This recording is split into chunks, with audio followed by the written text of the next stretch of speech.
गठबंधन में दरार, आज से पहले बोला हो तो सर मैं माफी मांगने को तैयार हूं कि सरकार से बाहर हो जाएंगे, गठबंधन तोड़ देंगे। अगर आज से पहले बोला हो, मैं चुनौती देता हूं सर आपको, रिसर्च के साथ बैठा हूं, मेरे पास 5 बयान है। सावरकर माफीवीर, सावरकर डरपोक, सावरकर कमजोर, सावरकर गोडसे के रिश्ते समलैंगिक, सेवा दल, वो कांग्रेस ने वो सब भी बोला था। इतनी अभद्र और आपत्तिजनक टिप्पणी की थी, आपको कभी गुस्सा नहीं आया सर?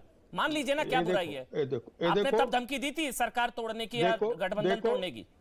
जो जिस तरीके से महात्मा गांधी का अपमान किया जा रहा, जिस तरीके से सावरकर जी का अपमान किया जा रहा, मैं जनता के विवेक पे छोड़ता हूं। लेकिन हमने जो अल्टीमेटम दिया है, वो अल्टीमेटम हमने बहुत सोच समझ के दिया है।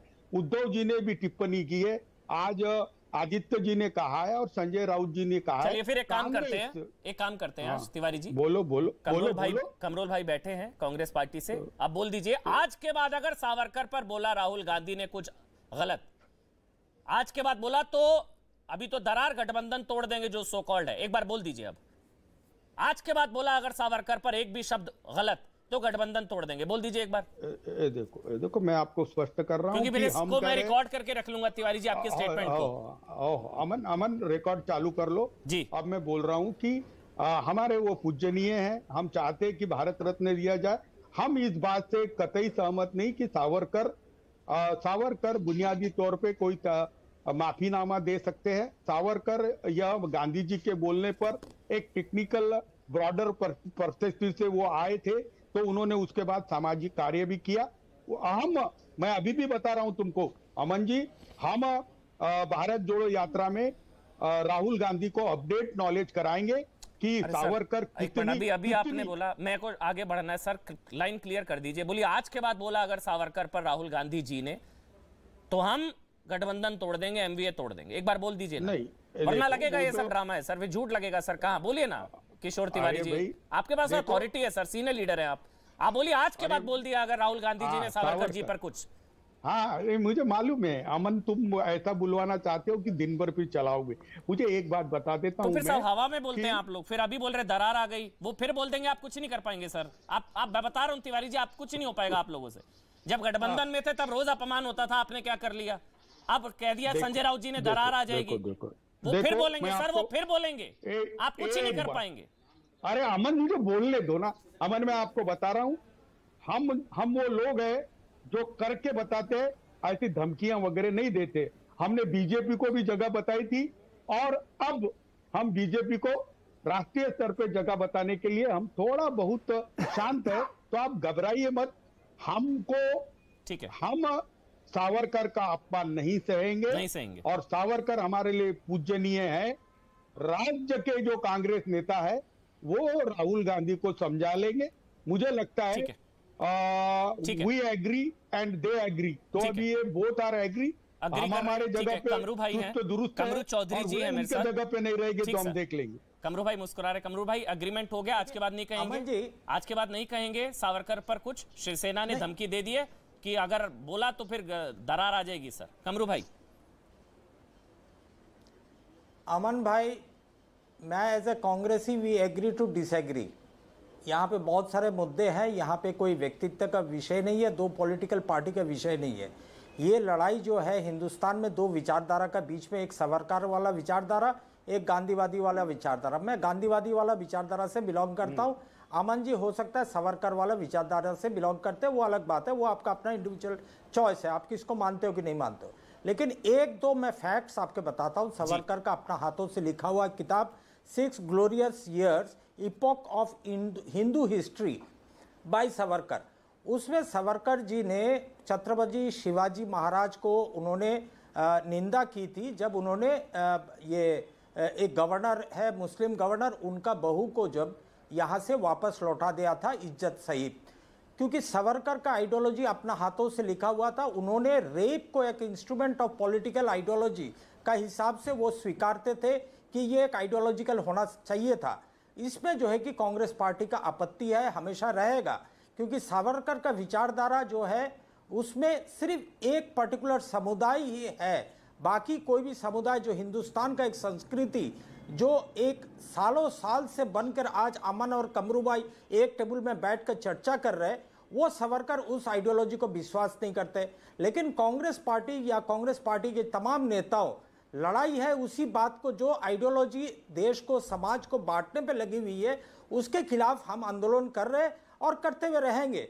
इसमें कहाँ पे पॉलिटिकल इक्वेशन जाके रुकेगी, इससे हमको कोई मतलब नहीं है और ना ही हमारा विचारधारा से हम कॉम्प्रोमाइज करेंगे। हो सकता है कि उद्धव जी को बुरा लग गया हो, हमारा शिवसेना भाइयों से बुरा लग गया हो, लेकिन हकीकत जो है वो हकीकत ही रहेगा।